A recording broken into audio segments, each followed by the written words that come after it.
That's back to the game. He's class. He's good, and he's a class guy. The thing that's so exciting about him is if he steps across midcourt, he loves shooting. Probably go with him. That's right. I watched They were needed. he was in middle school, and he was so small that he learned to shoot from the waist to toss. He spent his junior to senior year out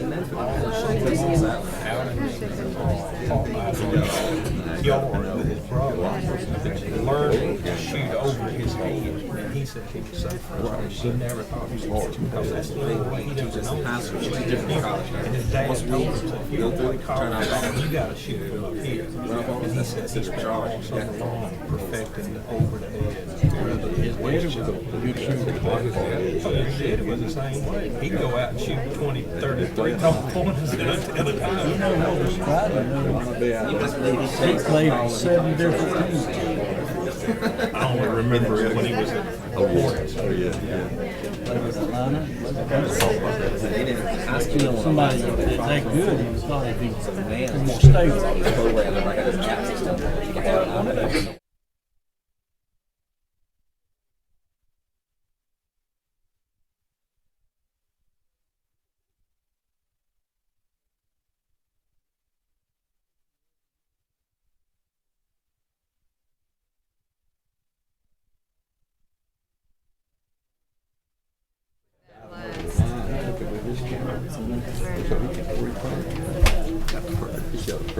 Almost game time.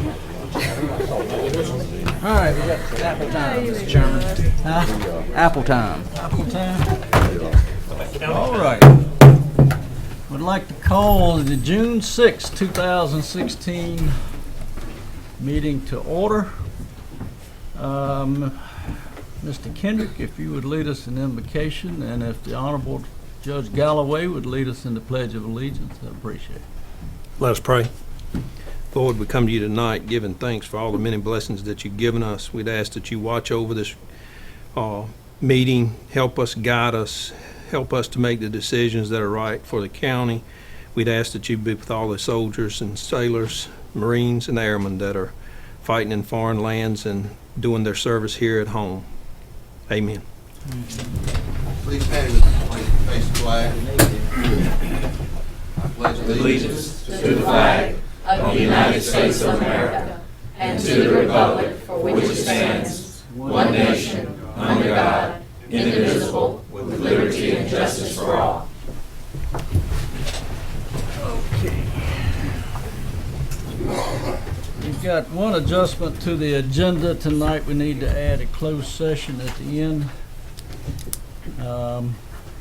for discussion of economic development. Are there any other adjustments that we need to make? Move for approval, Mr. Chairman. All in favor say aye. Aye. Any opposed? We have an agenda. All right. We've got a special occasion as far as I'm concerned tonight. We've got a employee that we would like to show recognition. Kind of close to my heart also. Whereas Judith Shepard has served the people of Pershing County in many capacities during her tenure working as Deputy Register of Deeds, and whereas Judith Shepard has served the citizens of Pershing County with honor, integrity, sincerity, and dedication, providing accurate, concise services for 9 years, July of '07 through May of 2016. And whereas Judith Shepard has earned the respect and admiration of all who have known her and worked with her throughout her career, and whereas the County of Person recognizes the many contributions Judith Shepard has made to the county and offers her sincere best wishes for her retirement. Now therefore, I, David Newell Sr., Chairman of Pershing County Board of Commissioners, do hereby extend this resolution of appreciation to Judith Shepard for continually striving to make Roxborough and Pershing County a better place to live. If she would come forward. kind of screwed up. I should have called you up here to start.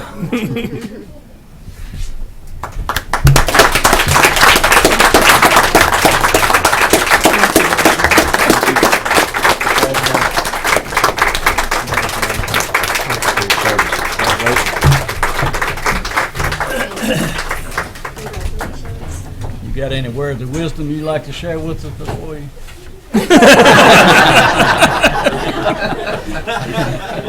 I knew you were a little shy, so that's the reason I didn't call you up. Ronnie wants to speak for her. Mr. Shepherd, you were recognized for 5 minutes. I'm through.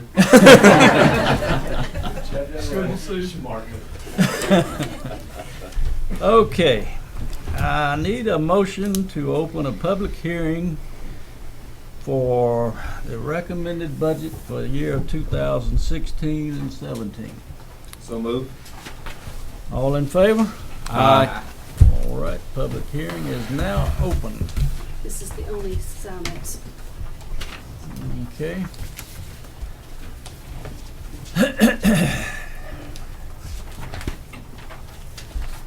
All right. First on the list, Mr. Doug May.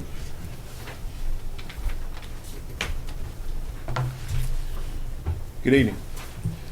My name is Doug Mabe, and I am the current president of the Person County Museum of History Board of Directors. And I want to thank you for the opportunity to be here this evening to share some input into your budget process.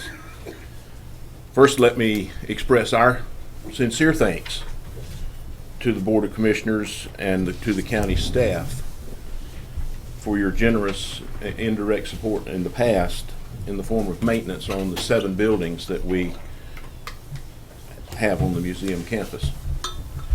Ray Fouché and his staff have done an outstanding job of responding to our requests for repairs and maintenance, and they're to be commended for their efficiency and the quality of their work. We do appreciate Ray and his folks.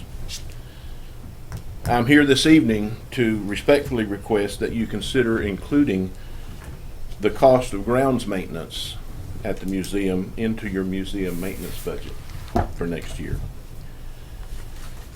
Other than the personnel costs associated with our one part-time employee, grounds maintenance constitutes the single largest operating expense in our budget, with an annual cost of $11,000. However, we feel that this is a necessary expense if we want to maintain an attractive campus to which people will be drawn to visit and learn and appreciate the history of Person County. An attractive and well-groomed campus is an absolute necessity, in our opinion, in our efforts to market the museum as an attractive wedding and events venue. I can't tell you the number of compliments that we've received recently on the appearance of our grounds from folks who've attended our Memorial Day and Quilt Trail kickoff events. As you know, we experienced a drastic cut in the monies received from the Tourism Development Authority for the current fiscal year, and we're not optimistic about their willingness to fund operational expenses for the upcoming fiscal year.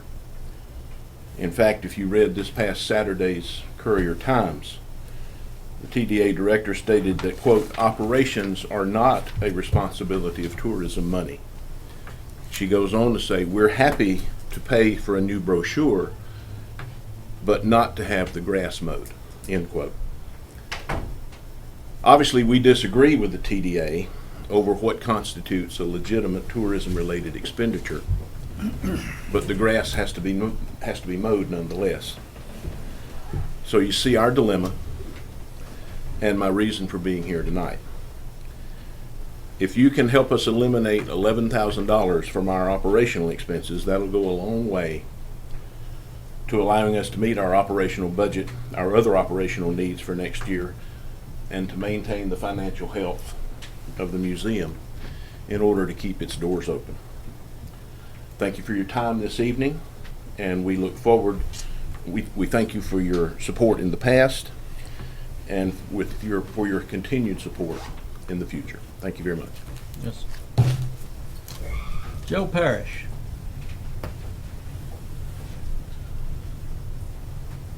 Good evening. I wanted to speak tonight regarding the allotments to education that will be in the budget. So just so all of you know, I'm from Person County. I went through K through 12 here in the school system. So I am a very recent product of the school system that we have. I graduated from Person High School in 2010. Recently, I returned to the high school. On February 9th, I did the Teacher for a Day program that they have open to candidates in the election. I and a few other candidates took part in that, and I paired up with Coach Klein, the social studies teacher at the high school who teaches American history courses. And I saw many things that were there that were issues and concerns that concerned me while I was a student at the school. The textbooks that they had, which were already pretty well used when I had them for these American history courses, were the same textbooks there today in 2016 that I saw when I was taking that class in 2008, 2009. Students still complain about the lack of hot water. And there are numerous, I don't want to take too long, but there are numerous complaints that students have that I think affect their morale, affect their performance. And while I think we have excellent personnel in our school system who truly believe and work hard, they are not God Almighty. They need the tools and the resources to make this happen. And again, I want to keep this brief because I don't want to bog you all down too much, but I would close by saying this, that there are many complaints I feel from the elders in our community about the youth of today, that they're unmotivated, that they're lazy, that they don't want to contribute. But when we let them down in our school systems, I have to wonder what example we have set for them. And should we really be surprised at the youth we have today? That is all I want to say. Thank you. Thank you. Derek Sims.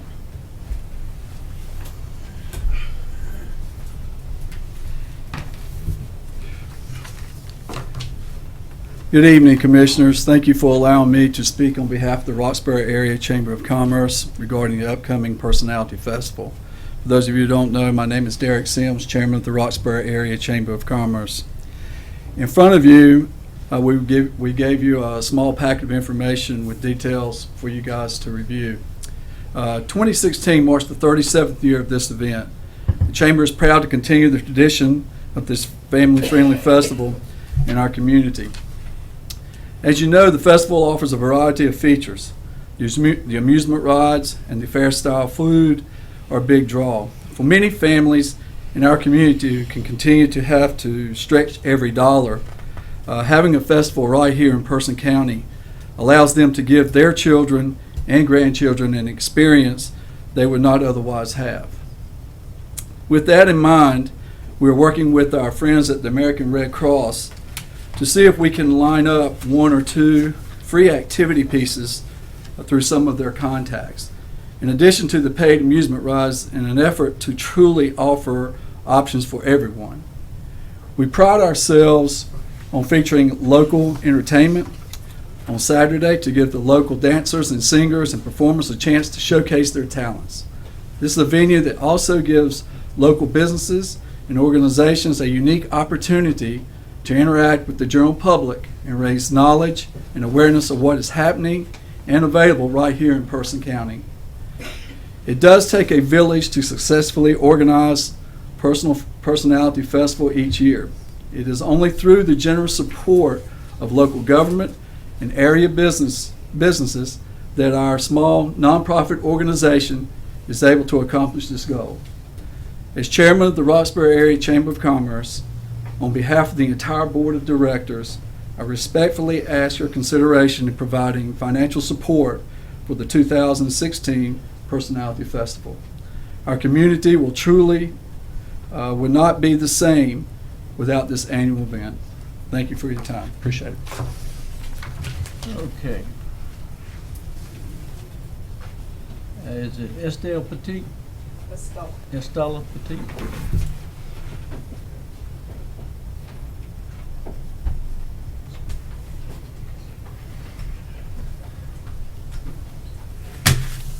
Good evening. My name is Estella Petito Coffer. I'm an EC teacher and the president of Person County Association of Educators. I'm here tonight to speak on the current budget that has been submitted. I've been an employee of Person County Schools for 17 years. There has been many changes in the 17 years. I have worked under 3 superintendents who have moved our schools in a progressive way as we prepare our students for a changing world. In order to do this, we need funds.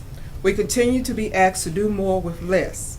Many of our teachers and administrators spend long hours in their own funds to be effective in the classroom for the prospective schools.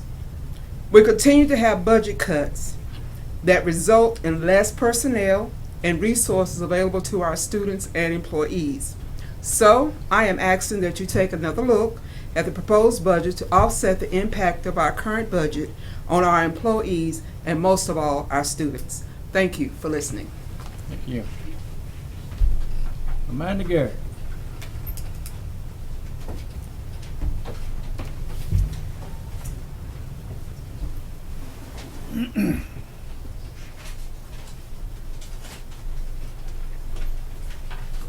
Good evening again. Once again, I come before you from the last budget workshop and just wanted to add some additional information. The figures that were given to you during the last budget workshop were somewhat skewed since Granville County, Caswell County, Rockingham, and Chatham record electronically. So they were counting all of those records in with their total records recorded, and Person County does not electronically record. Also, Granville, Rockingham, and Chatham. Granville County has 57,000 population, right at 58,000.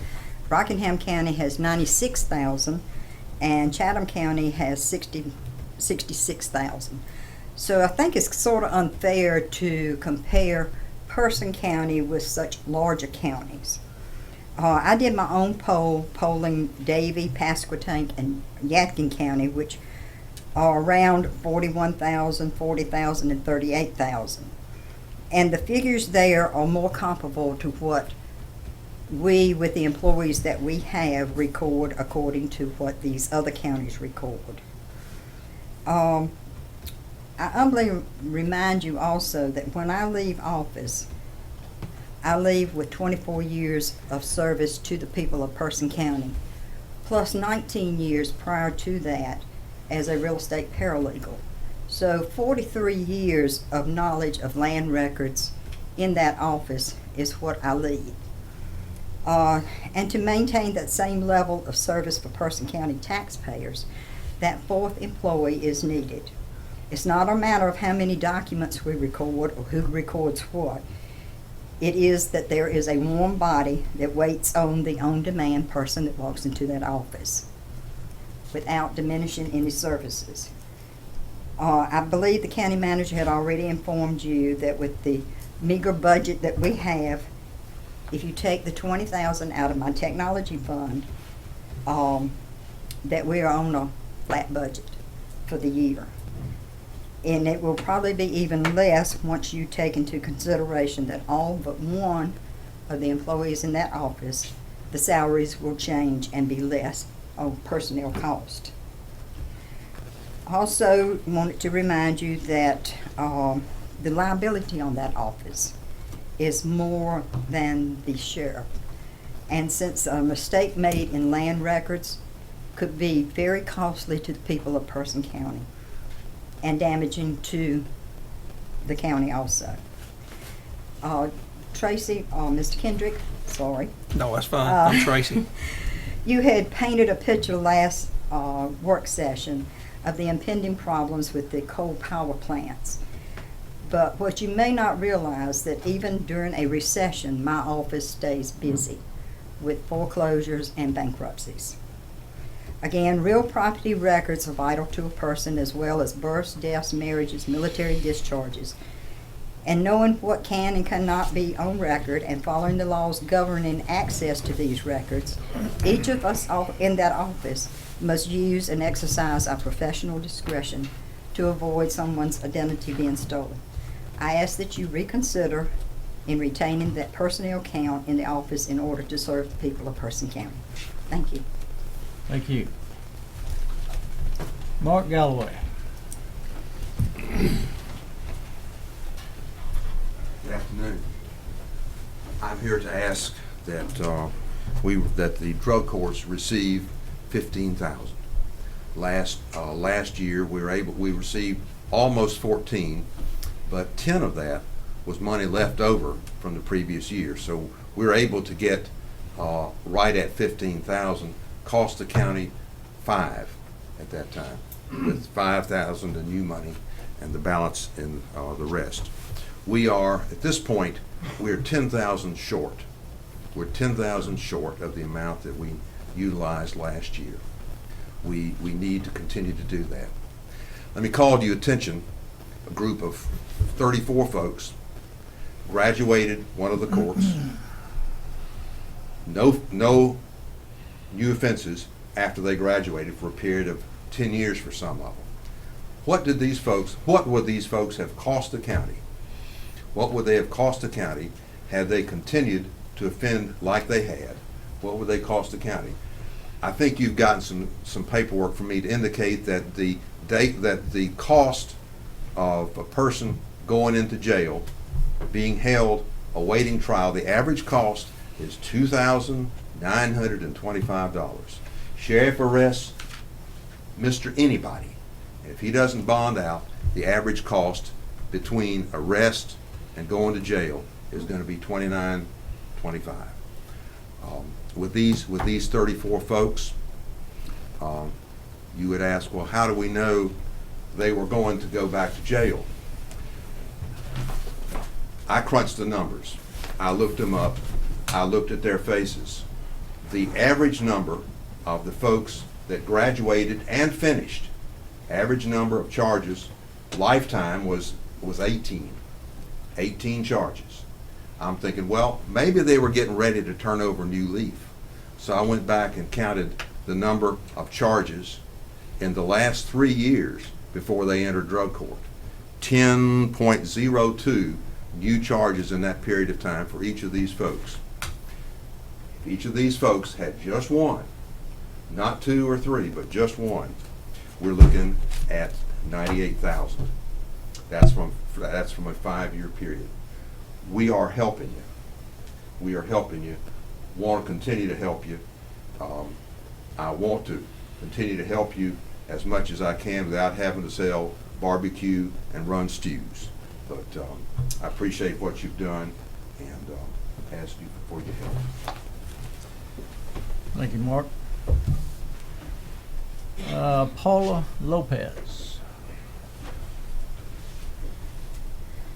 Good evening, everyone. My name is Paulina Lopez, and I want to talk to you for a little bit about the funding for our school system here in Person County. Now, I went through our school system all the way from kindergarten through high school, and I saw firsthand a lot of the shortcomings that we have as far as resources are concerned in this county, and particularly with textbooks. Although I won't belabor that point more again, since it's already been brought up. I want to bring your attention instead rather to what I've observed recently within the past few months with my work with nonprofits here in tutoring kids in our school system. I've seen how there's teachers who have told me that they have copy rations because they don't have enough resources. They have not been able to. None of the students I tutored had any EOG practice homework that was able to go home with them because the teachers could not make copies for the whole class. And so if they could not make copies for the whole class, nobody got EOG practice work in those classes. It's a simple fact that we are letting our students down if we cannot give them the resources that they need in order to succeed and prepare for these exams. Additionally, their textbooks for some of the classes that I spoke to were 8 years old, and they've been teaching Common Core for several years now, and those textbooks do not cover Common Core. So those teachers are left to without any additional time or help to do so, are left to find a way to find resources from the internet or wherever they can find to teach Common Core to these students, and then they can't even make copies of it to send home. It's ridiculous.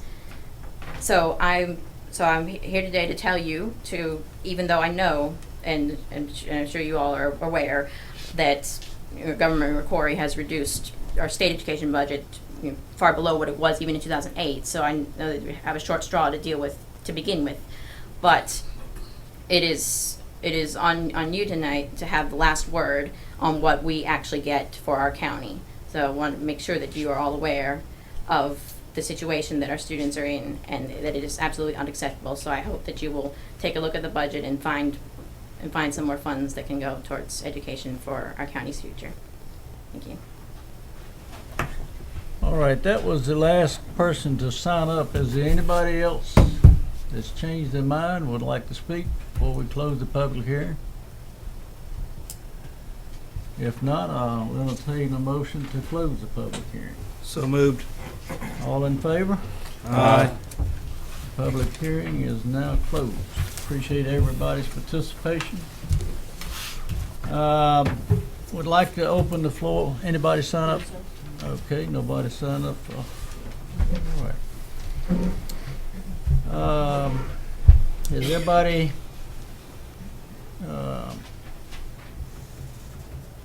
All right, the consent agenda is only approved minutes from the last meeting. Motion to approve. All in favor? Aye. All right. Okay, Sally Vaughn. While Sally's coming, Mr. Chairman, it'd be appropriate to remind everyone that came spoken for the budget tonight that we do have a work session tomorrow that we'll be discussing the budget tomorrow morning. Hi, Starting good- at 9 o'clock. All right. Good evening. Just here to wrap up unfinished business from previous discussions about the road name for the highway that's being constructed northeast of Roxborough. I believe a name was floated and it was appropriate as far as DOT was concerned, and wanted a final resolution on that if that's what the board wishes at this time. Well, I spoke with Jim Thorpe personally this week, and he is extremely honored to be honored with that road naming, and very appreciative. We'll be here sometime this month, and we'll be able to meet with anyone else if we would like to, but he gave me a personal number to reach him if we want to do some type of dedication. If this goes through, and as I told him, the road should be done like in the fall, and then and so we can work that around his schedule in plenty of time. But he was extremely honored and very appreciative. And the name is to be Jim Thorpe Highway? Highway. But we could, I think Parkway or Boulevard is also appropriate, just whatever. Highway. Highway. Highway's fine. Great. Yeah. So you need a motion? Yes. So moved. All right. Any more discussion? If not, all in favor say aye. Aye. Any opposed? All right. Thank you. Thank you, Ray. Maynell Harper, Home Community and Care Block Grant. Good evening. Glad to be back again. In front of you, you should have a couple of pages with the breakdown for the Home Care and Community Block Grant, which covers, it's in the packet, which covers the mandated services each county must offer through the Older Americans Act, which, by the way, just celebrated its 51st year, was renewed by your Congress. We're the lead agency. We work with the Block Grant Committee, whom you appoint, and currently there are two agencies carrying out these mandated services, your Department of Social Services and the Person County Senior Center. They cover several services, in-home health aides, and that's level 2 and 3, which are levels of personal care, transportation, general, non-medical, Meals on Wheels, congregate nutrition, operations of your senior center, another kind of in-home aid called CDS, which is Consumer Directed Services.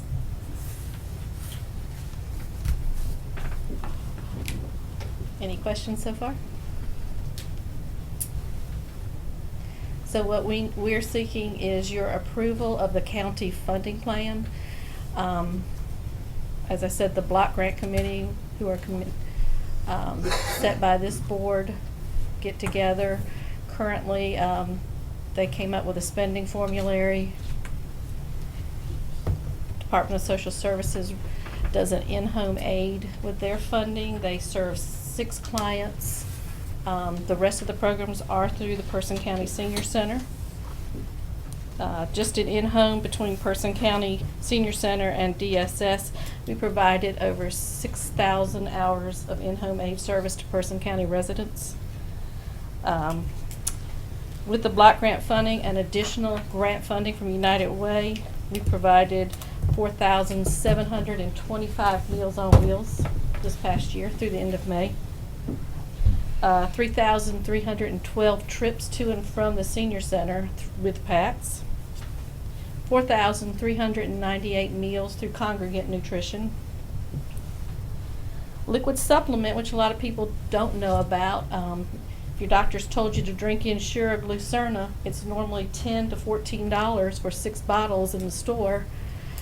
We use part of our grant funding to purchase it at cost and sell it at cost. It's, wait for this, Mr. Kendrick, revenue neutral. You've heard that a few times, haven't you? Almost 3,000 cases of Person County citizens. The block grant helps us along with the general purpose grant for operations. Just say on your fitness center and exercise classes, we have 129 regular participants. That means they exercise or work out at least 3 times a week, which comes to a little bit less than 20,000 hours a year. Going through Medicare counseling, that's through the operations budget as well as a small amount from the State Health Information Insurance Program. We canceled 82 seniors this year, saving Person County residents $46,000 in premiums from the previous year by getting them good information. Tax preparation, we do this with our operations budget in conjunction with AARP. 322 Person County citizens received free tax preparation. Operation Fan Relief through a grant through Duke Energy. We received and distributed 36 fans last year. Caregiver Respite, which is funded through operations, as well as a North Carolina Family Caregiver Grant. We had 17 residents receive almost $15,000 of caregiver respite hours, and that's not where the client who needs the care gets the care. That's where the caregiver gets a break so that they can continue to care for their loved one in their home, which we all know is so much better cost-wise for everyone. Support group, 15 regular attendants every month. And then we fielded, we may have missed some, we're not always good about logging, 988 calls, visits, or emails about general information and resource and referral having to do with older Americans. That just gives you an idea of what we do, what the Department of Social Services does with this block grant money. Any questions? Move for approval, Mr. Chairman. Any more discussion? All in favor? Aye. Any opposed? Thank you. Thank you. All right, Ms. York, if you would enlighten us as to our lease. Sure. Good evening, Commissioners. At your May 2nd board meeting, you directed staff to develop a lease to formalize the arrangement that the county has with Piedmont Community College for use of the Workforce Development Center, which is located across the street at Hugh Sansbury. So in your packet, you have a draft proposed lease document. This is a 5-year agreement that would begin this year and take us through 2021. It does allow either party to terminate the agreement early with a 90-day written notice. And then you'll find the first section lays out the responsibilities of the county in providing the building and space to them. That includes funding of utility and internet service, lighting, sidewalks, parking lots, etc. And also allows, from the direction of the board, for PCC to assess a $250 per month lease or rent for space that is associated with workforce development. So you'll find that in the last section K there, talking about the rent. So that is the $250 that we talked about would remain with the community college and would be charged for any for-profit entities. Then section 2 of the proposed lease outlines the responsibilities that the community college would have. And Dr. Bartlett and I worked on this jointly and are happy to entertain any questions from you, should you have any. I don't have a question. I do have a statement. I don't agree with letter K in section 1 of the county agrees if PCC charges the subtenant space of amount of $250, it shall be paid to PCC. And I go back to my original statement, and when we first started talking about this, it's a county facility paid for by taxpayers of Person County. I don't know of anyone who would let someone use their house and then let them rent the basement out and keep that money. And I don't see how the county can allow PCC to utilize this space and then turn around and charge rent and keep it. So I don't agree with it. I agree that if there's a lease amount that changes hands, that portion of the lease amount should be given back to the taxpayers of Person County.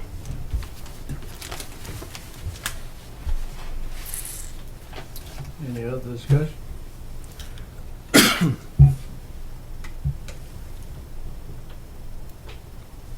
Do we have a motion to accept it as presented? I'll make a motion to accept it with Section K ratified to say that the $250 per month be given to the general fund of Person County. And I'll say that in the form of a motion. Okay. Any discussion on the motion? If not, all in favor of the motion say aye. Aye. Any opposed? All righty. It is approved subject to the... All right. Farmland preservation, Paul Westfall.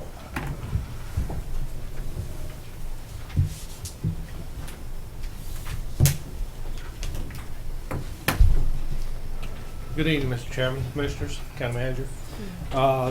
Come to you tonight to present to you the Farmland Preservation Plan, which has been put together and developed by a group of stakeholders here in Person County for your consideration. This whole process started back in 2011 when Person County Board of Commissioners adopted the Voluntary Agriculture District Plan program. This is one of the tools that's in the Farmland Preservation Toolbox. And currently there's 29,932 acres enrolled to date, which represents about 32% of Person County farmland. 86 other counties have the Voluntary Ag District program, and others, including Vance and Granville, are considering a VAD ordinance. 27 counties across North Carolina have enhanced Voluntary Ag District programs. 53 counties have farmland preservation plans. All these counties recognize the importance of agriculture and agriculture business to their county economies and want to preserve the heritage of agriculture and the future of agriculture and ag business as it relates to the economic development of those areas. By adopting the Person County Volunteer Ag District program, this allowed access to grant funds from the North Carolina Agricultural Development and Farmland Preservation Trust Fund. So in 2015, Person County applied for and received grant funding to develop a farmland preservation plan for the county. This grant required a 30% match. So what ended up happening was Person County received $14,000 from the Ag Farmland Trust. $2,000 was contributed from the Person County, and agricultural organizations and community groups provided an additional $4,000 toward this project. Tonight we're bringing the draft document to present to you. You should have it in your board packets for your review to get us one step closer to the conclusion of this project and adopt a farmland preservation plan for the county. The main points in this document are that, one, agriculture is important to Person County. The 2012 Census of Agriculture said that showed that we have 395 farms with 92,521 acres in farmland, bringing in over 41 million to those farm operators. The Department of Ag and Resource Economics at NC State University has calculated the value added impact of agriculture to the county to be over $90 million. And the employment sector, the 2012 census for the first time included an employment section, and they documented 848 hired workers on farms, representing a $6.5 million payroll. And those are hired workers, not farm operators and farm managers. Agriculture in Person County is very diverse. Of course, we have tobacco, which contributes the majority of the cash receipts.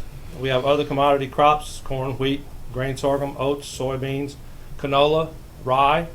We have livestock, including cattle, swine, poultry, bison, llamas, alpacas, horses. We have people that grow fruits and vegetables. We have people that grow forages. We have nurseries. We have a wonderful forestry resource. And we grow Christmas trees in Person County. We do? We do. It's on record. Person County has tremendous opportunity in agriculture and ag business. There's over 3 million potential customers within a 2-hour drive. There's a lot of interest in developing the local foods market. Programs such as Farm to Fork, Farm to Chef, and participation in the state's Got to Be NC, the NC Farm Fresh, and NC Fresh Link programs. So you can see there's a lot of tremendous marketing opportunities both locally and with our neighboring counties. And a relatively untapped resource in the arena of agriculture and ag business is agricultural tourism. Who would have thought that a neighboring county would have put together a corn maze, which are fairly common, but they added a twist. They had the opportunity for people to ride a wagon and shoot zombies coming out of the corn with paintballs. That attracted a tremendous amount of interest and business. We do have challenges to our ag economic development. These are noted in the plan. Startup costs for new enterprises. Access to land is an issue. Equipment costs a lot of money. Facilities cost a lot of money to build, as they do in any business and industry. And ag financing is a challenge for some people to tap into. We do have competing land uses, so it's up to us as a county to determine what are the best land uses for different areas of the county. Labor is an issue. At a meeting fairly recently with the Dean of the College of Agriculture and Life Sciences and the new Director of Cooperative Extension Service on the dairy and tobacco farm here in Person County, the father and son proprietor were asked, what is the #1 issue that faces your farm, or your farm faces? They looked at each other, turned back, and said together, labor. So that's just an example of that. Markets and marketing are an issue. And then another issue that's pointed out in the plan is generational transfer from the older generation to the next generation to keep farms and families. There are a lot of action items, 43 of them listed inside the plan to help develop homegrown ag businesses and ag tourism enterprises. Some of the action items ranked most important include expanding the role of the Person County Agricultural Advisory Committee to oversee the action plan, to review and revise the farmland preservation plan as needed, and has a direct role with 23 of the 43 action items listed in that plan. A recommendation is to develop a full-time ag economic development officer position. The preference of the stakeholders on this committee is that that be a permanent position. But there are options to explore grants to do a pilot project if needed. This position would focus on ag economic development and integrate that into county government. This position would have an impact on educational program development. It would develop infrastructure for ag business development. It would impact agritourism development. It would have a role in marketing, forestry opportunities, networking and education, and in farm transition.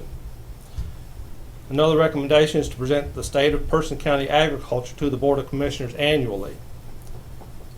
Next was to offer farm transition workshops, labor issue forums, and create networking events for farmers. It would work with Piedmont Community College to offer classes for new and for existing farmers. A recommendation is to use planning tools to plan for expansion of ag business and ag tourism. A recommendation to develop a funding mechanism for new ag ventures, to invest in agricultural infrastructure, and to create a Person County foods marketing campaign. And those are some of the, just 9 of the 43 action items are included in this plan as presented. The plan was developed, as you know, we got the grant, we talked about that. We did hire a consultant to conduct interviews and to conduct a survey. He met with stakeholder groups and developed the first drafts of the document that you have in front of you. He interviewed more than 200 people. These included farmers, business owners and operators, foresters, stakeholders, landowners, and citizens. There's a copy of the survey instrument in the appendix of the document you have. We held meetings, public meetings. We met with FFA instructors and students. We met with Grange. We met with the Soil and Water Conservation District Board and the Farmland Protection Plan stakeholder group that was working on this assisted with these interviews, meetings, and the survey. They reviewed data, different ordinances and regulations that affect farmland preservation, reviewed draft documents, identified the action items, and helped to finalize the plan that's presented to you tonight. So in conclusion, it makes economic sense to grow agriculture and ag business. I'll throw this in as an aside. We looked at and recommending conducting a cost of community services study. We looked at several of those and came to the conclusion that every one of them said the same thing, so we didn't think we needed to repeat that again. But basically those come down to saying for every tax dollar of services utilized by rural landowners and farmers, even when you factor in the present use value tax rates that are used, farms and rural landowners contribute, and this was in Alamance County most recently, they contributed $1.67 to the tax base for every dollar that they receive services. In contrast, for residential areas, for every tax dollar of services utilized, residential areas contribute 67 cents. So you're getting a good deal by preserving farmland that way. Tonight we're working on completing the requirements of the grant for the Farmland Preservation Plan. This is an investment from the ag community, from Person County government, from the North Carolina Ag Development and Farmland Preservation Trust Fund. We feel it's a solid plan with many actionable items. It's intended to be a guide to enhance opportunities for agriculture and ag business in Person County, a guide to work together with economic development, planning, and other departments and organizations to build the economic infrastructure of the county. And by adopting the Farmland Preservation Plan, this shows support for the agricultural and ag business community to continue to help and grow our economy. It will improve access to grant funds. I mentioned that the grant that we received to put this plan, develop this Farmland Preservation Plan, which we're presenting tonight, the match on that was 30%. If a plan is adopted, the match for, at least for the Farmland Preservation Trust Fund, gets cut in half. It's only 15% match required at that point. It also provides a map of how Person County can take steps to help existing farmers, rural landowners, new and aspiring farmers, ag entrepreneurs, and others start, build, and expand their businesses and positively impact Person County's economy and quality of life. The stakeholders group that formulated this plan urges consideration of and support for the Person County Farmland Preservation Plan to better align all components of economic development so that they can complement each other rather than be viewed as competing or conflicting. And at this point, I'd like to ask for any of our stakeholders that would like to add some comments.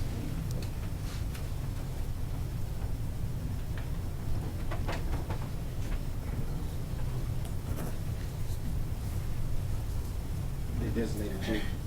You didn't see it, they were all looking at you. When you want something done, ask a woman. Mr. Chairman, Commissioners, I'm Claudia Berryhill, and I live at 279 Knowles of Hyco. I'm the 5th generation of a farmland owner and wife of a 4th generation farmland owner in Person County. And I would say Paul did a great job of explaining as an overview of what the plan does, and the plan was started to evaluate what we already have and to define challenges and opportunities, and then to start the process of moving forward. And I believe we have accomplished this feat in this plan. And I've tried myself to condense these 47 pages down to 3 key points. And this plan for your adoption shows, number 1, the need for preservation of farm and forest land. I believe that traditional industry and development and farmland preservation can coexist to the mutual benefit of both. But this is going to require planning and studying to determine the best areas for preservation and areas best suited for development. By preserving farmland and family farms, we are providing food and fiber for our very existence, and small farms are an economic engine. This plan shows the need to increase the economic impact of existing agriculture and the need to recruit new agribusinesses, thus creating new jobs. But this requires dedicated outreach and marketing. This requires dedicated recruitment of agribusiness opportunities. This plan shows the need for training, for new opportunities, continuing education, and workshop opportunities for our farmers to keep pace with best practices. This plan alludes to the wealth of opportunities for the development of agritourism in the county. Preserving farm and forest land provides the scenic landscapes for tourism and protects the environment. Number 3, this plan presents the various issues of transition of farmers and their land. And Paul talked about transition through generations. Are there heirs willing to farm? And this brings up the issues of conservation easements and other options to preserve the farmland. Transition of markets, crop diversifications. And beginning farmers, the opportunities to grow new crops and markets. Although tobacco, cattle, and grains are traditional commodities, times are changing and opportunities exist for other commodities and markets.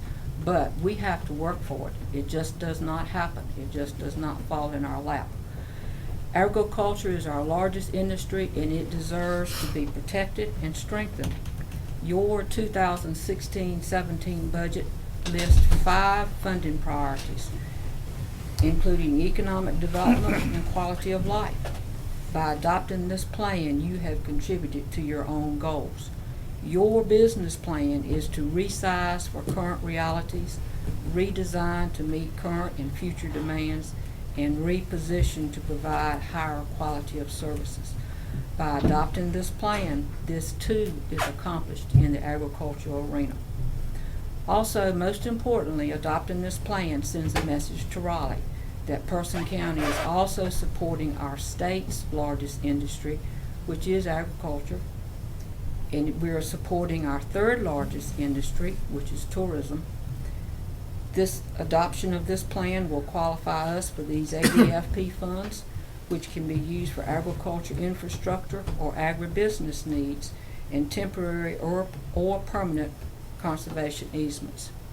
We are now at a crossroads in the county with agricultural development. We can be proactive in shaping our agricultural economic future, or we can be reactive to what the future throws at us. And I earnestly request that you adopt this plan. Also, in your spare time, I would invite you to read this book. It's called The Vanishing Land.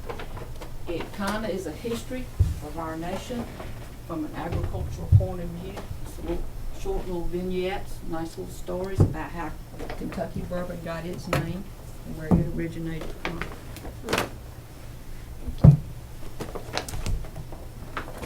And thank you for your attention.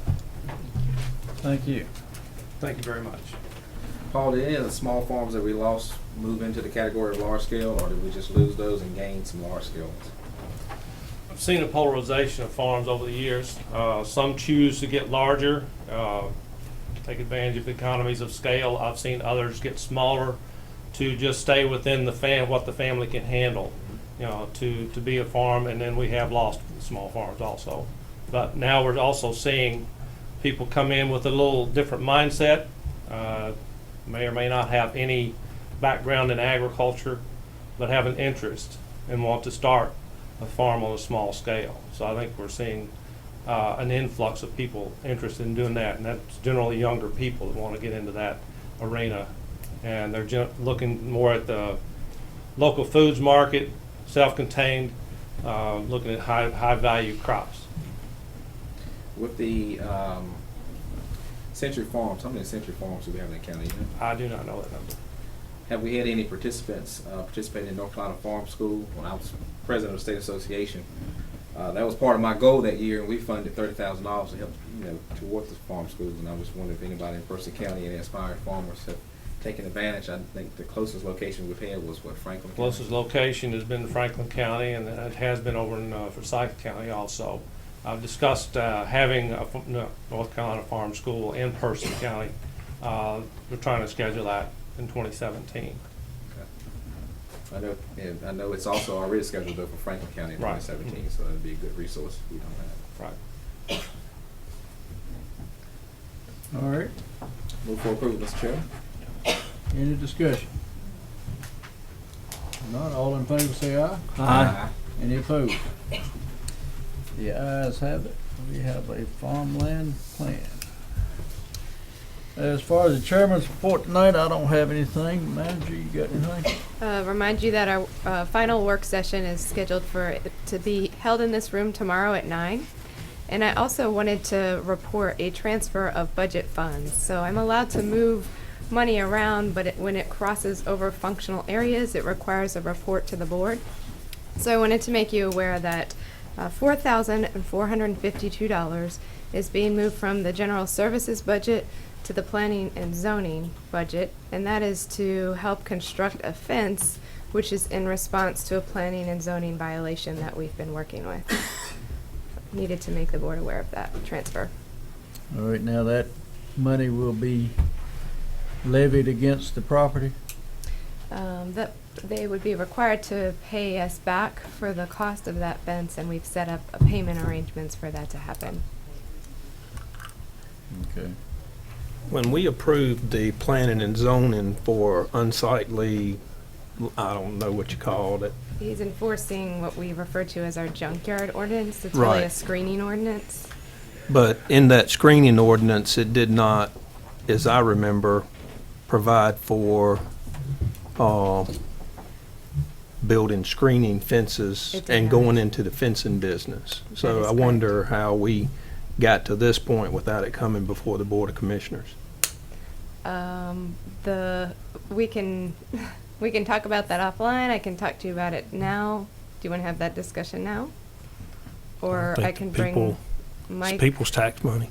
I can bring Mike back, or I mean, I Ron talk and I- about the people's Ron has tax worked money with all the us together. time, and I read that, and it was just amazing to me that we're gonna arbitrarily decide that we're gonna build a fence for somebody, pay a contractor half the money up front to construct the fence, and then charge a resident of the county $100 a month to pay it back. And at So- $4,200, $100 a month is gonna take him quite a long time, and that wasn't part of the ordinance. It was something that's happened that, in Tracy's opinion, shouldn't have happened. We do have a chronic violators clause in one of our ordinances, and that's how this came about, but Mike would be able to give you further detail. So the chronic violator clause is what allows us to pay for fence or essentially any remedy to the problem, and then collect that money via the tax bill. But the remedy was supposed to have been something like clean up and charge Right. back, not building industry. It doesn't specify, so it's open for interpretation. Do you remember? And what that's it another reason I voted against it, because now we're getting into what I was talking about when I voted against it, is that interpretation is where we're sitting right now. And not saying I've got a crystal ball, but I was looking at this thing as it went down the line, and now we're doing a little bit more overreach, and what are we gonna do next? Thank you. Can you shed any light on that? What I recall about the ordinance is that the ordinance required either cleanup or screening of the offensive display. I think the ordinance also provided that the county could directly or engage in a contract with a third party to remedy the violation. I think the interpretation was that the violation could be remedied by a construction of a fence.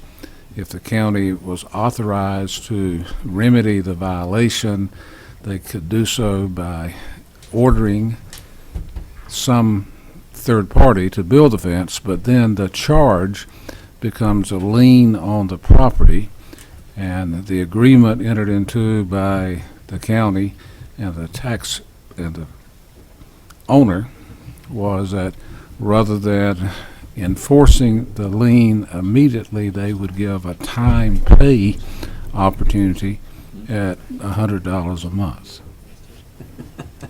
All right, now, is this gonna remedy the problem? I think that's what Tracy's getting at. Right, and according to the ordinance, it would. It Are would the then, neighbors that complained about this, are they aware of this? Yes. yes.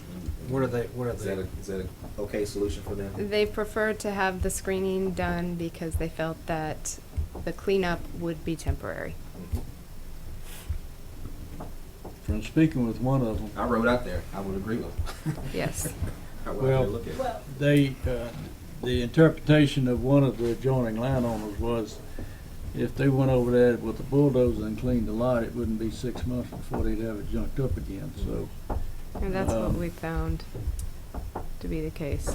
Maybe we need to be talking to the judge here and see if we can't get I knew he would stand for some reason.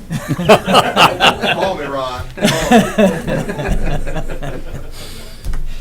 All right, is that all you got? To answer, to get to Tracy, we need to meet with Mike again? No, I'm good. All right. Any commissioners got anything they want to talk about? I do. All right. I want to mention, while these other people are here, I'm sure you saw it in the paper, but Congressman Mark Walker came up last week and presented a Distinguished Service Cross to a guy from down there below where I live at named Jesse Lunsford. He was a hero in World War I. Most people didn't know that, but I just want to point that out. And I think you wrote quite a good article about that in the paper, and I appreciate that. And I thought it was quite interesting that Mr. Lunsford decided when the war was over he was coming home, and the contract he had with the United States government said when the World War I ended, you were out of the Army. And so Captain told him he could get his discharge the next day, and everybody else got theirs that day. And so he said, well, I'm going home with the rest of them. So I think he was over in Europe somewhere in France, and he just got on the ship with the rest of the guys and come on home. Told him just to keep the discharge. He didn't really need it. But along with the discharge was evidently this commendation was coming along with this discharge. And if you read the paper, you saw he did quite a heroic thing to save a bunch of his own people. But I remember seeing him when I was a kid. He used to run a store down at Mount Terza, and he was quite a character. And but I just wanted to mention that. I thought it was quite an honor for them to do that, and I thought he was. It's a lot of times you don't know who you got in your community, and from talking to his kin people down there, he never talked very much about it at all, and which I think most of them probably do not. So another interesting picture today on Channel 5. I mentioned it since we're talking about military and D-Day. They had a picture of Dwight Eisenhower on it. And if you look at that picture, it was a picture in the Chapel Hill paper several years ago, and the little soldier standing there is about my size. He's kind of small, standing there looking at Eisenhower. His name was Hezekiah Dobson, and he was from Chapel Hill, and he used to be the environmental health supervisor up here. And he was in the World War II when the war started in the 101st Airborne, and he stayed in the hole. He was the only one that made it all the way through the war. But if you look at that picture that they got on Channel 5 of Eisenhower talking to somebody, a little guy standing behind him that you can see real clear is Mr. Dobson. And when he was 21 years old, he's been passed away several years, but I just thought I'd point that out. And he would talk about the war. Some of them wouldn't, but he did talk about it. I just thought that was an interesting note about it being June the 6th. Harvey Lester would fill you in on that. Sir?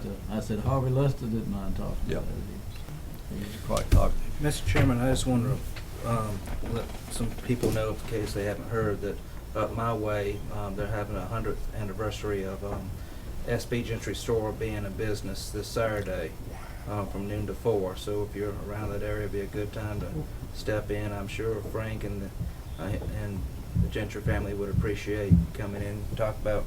Miss SB was a World War hero himself. Sure was. And so I think it'd be good if we stopped in and said hello to him. All right. Anybody got anything else they want to talk about? All right, I need a motion to go into a closed session. Enter into closed session for the purpose of discussion of matters relating to the location, expansion of industries, other businesses in the county, economic development. Heidi York, Clerk Brenda Reeves, Ron Aycock, Stuart Gilbert. Intern? Intern. Oh, well, he's not on the list, but yeah. Okay. All right. Have a motion. So moved. All in favor? Aye. We are now in closed session. Lock the door when you go out. And find Stewart. No, did they really? Oh, they covered about a 2-hour conversation. Your Honor, I appreciate your allegiance and allegiance tonight.